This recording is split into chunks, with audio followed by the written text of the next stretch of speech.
안녕하세요. 지난 한 주 동안 젠마켓에서 수익률이 좋았던 포트 살펴보겠습니다.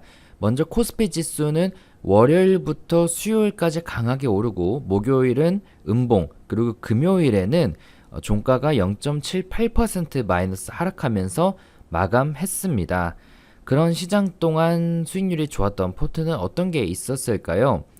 가장 수익률이 좋았던 포트는 황형 베스트라는 알고리즘으로 19.82% 수익률을 거뒀습니다. 그래프를 보면은 MDD가 45% 발생할 정도로 변동성이 굉장히 크다라는 것을 확인할 수 있는데요. 그래도 결과적으로 수익이 나면 되겠죠. 지금 이 포트는 비공개 포트니까 자세히 볼 수 없습니다.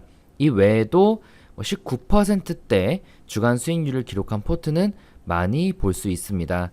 저희는 비공개 제외로 가서 살펴보도록 하겠습니다. 가장 수익이 좋았던 게 이 기본 스윙이라는 이름의 전략인데 최근에는 좋았습니다.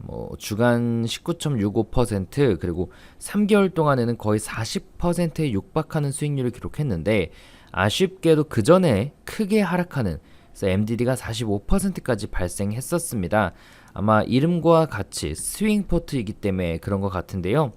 평균 보유율이 3.71로 굉장히 긴 건 아닌데 그럼에도 불구하고 좀 MDD가 큰 모습인 걸 확인할 수 있겠네요.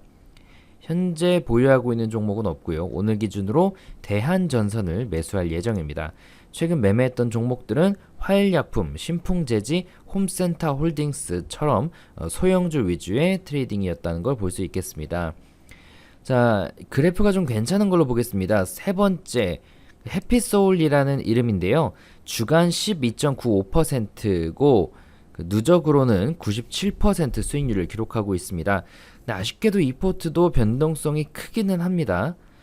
최근에 매매했던 종목들을 보면 한국큐빅, 노바텍 등 역시나 소형주 위주의 매매이고 3.61로 보유 기간도 비슷하네요. 다른 포트 보겠습니다. 박보람님의 9월 20이라는 포트입니다. 계단식 상승을 보이는 굉장히 매력적인 수익률 그래프를 보여주고 있는데요. 평균 보유율은 1.471로 짧고요. 그리고 손익비도 짧습니다. 아마 목표 손절가가 짧은 것 같고요. 승률이 거의 70%에 육박할 정도로 좋습니다. 현재 보유하고 있는 종목은 해성 DS 하나 있고요. 오늘 추천주가 없네요. 아마 마켓 타이밍이 걸려서 오늘 신규 매수가 없는 것 같습니다. 최근 매매 종목으로는 인크로스, LNF, 바이넥스 등이 있었습니다. 다른 포트도 몇 개 더 보겠습니다.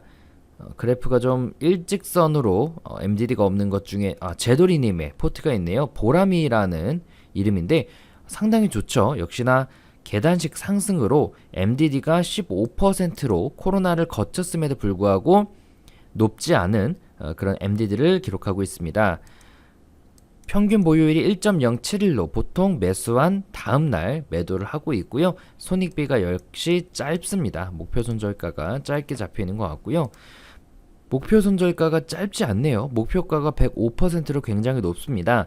그런데 평균 보유율이 하루다 보니까 그 다음날 매도해서 크게 수익 난 종목이 없었던 것 같습니다. 최근 매매했던 종목들 보면 알파홀딩스, 옵트론텍, 키다리 스튜디오, 특히나 키다리 같은 경우는 20%의 수익을 거뒀습니다. 오늘 기준에서는 보유한 종목은 없지만 동양물산, 한솔로지스틱스, 신성델타테크, 파트론 같은 종목들을 매수 추천하고 있습니다. 이 파트론 같은 경우는 최근에 자화전자 같은 카메라 모듈 기업들이 급격하게 상승하면서 파트론도 같이 동반 상승할 것으로 기대되는 종목이기도 합니다. 보통 코로나 이후에 코로나 이전 고점이죠. 한 연말 혹은 1월, 2월 고점을 대부분은 돌파를 했는데 그럼에도 불구하고 돌파하지 못한 종목들이 요새 강합니다. 파트론도 그런 맥락이고 1등주라고 볼 수 있는 자화전자가 카메라 모듈 쪽에서 치고 올라가다 보니까 2등주인 파트론도 반등을 기대할 수 있지 않을까 싶습니다. 자, 몇 개만 좀 더 보겠습니다. 그래프가 예쁜 것 중에 풀파님의 전략도 있네요. 자, 아까랑 그래프가 비슷한 것 같기도 한데요. 지금 매매 종목 보면 다르네요.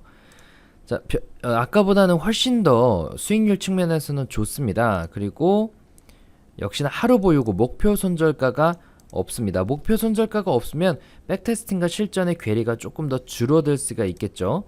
자, 통계상 역시나 거의 매수한 다음날 매도하는 전략이고요. 손익비는 낮습니다. 자, 오늘 기준에서는 심텍, 레드캡 투어, 홈센터 홀딩스, 화성산업, 인터플렉스, 서한 이런 종목들을 매수 추천하고 있으니까 관심 있게 보시기 바라겠고요. 최근 거래했던 종목들 중에서는 에버다임이 15%로 가장 높은 상승률을 보였습니다. 자, 이렇게 주간 상승률이 높았던 전략들을 몇 개 더 살펴봤습니다. 비공개 제외로 가면 여러분들이 다 복사해서 직접 사용할 수 있는 전략들이니까 많이 활용해 보시면 되겠고요. 한때 한 2주 전까지만 해도 스윙 전략들의 강세가 나타났었는데 지난 한 주 동안에는 또 단타 전략들이 강세를 보였다는 것을 알 수 있습니다. 지난해 9월경에는 이런 단타, 특히나 추세를 추종하는 치고 올라가는 종목을 달리는 말에 올라타는 전략들이 한 달에서 2달 가까이 장기 하락하는 경우가 있었습니다. 그래서 대부분의 젠포터 분들이 이 추세 추종 전략을 사용하기 때문에 지난해 9월경에 굉장히 힘든 시기를 버텨야 했었는데요. 물론 그 기간이 지나고 다시 크게 상승을 했지만 이번 시장에서도 과연 2달 정도 그 추세 추종의 그 전략 하락이 나타날지 우려는 되고 있습니다. 하지만 다행히도 지난 한 주 동안 다시 그런 추세 추종 전략들이 반등하는 모습을 보이고 있으니까 여러분들은 너무 시장에 일희일비하지 마시고요. 추세 추종 전략이 있으면 반대되는 역추세 전략을 맞춰서 어떤 시장이 오더라도 대응할 수 있는 현명한 투자자가 되시기 바라겠습니다. 오늘 방송 여기까지 하고 마치겠습니다. 감사합니다.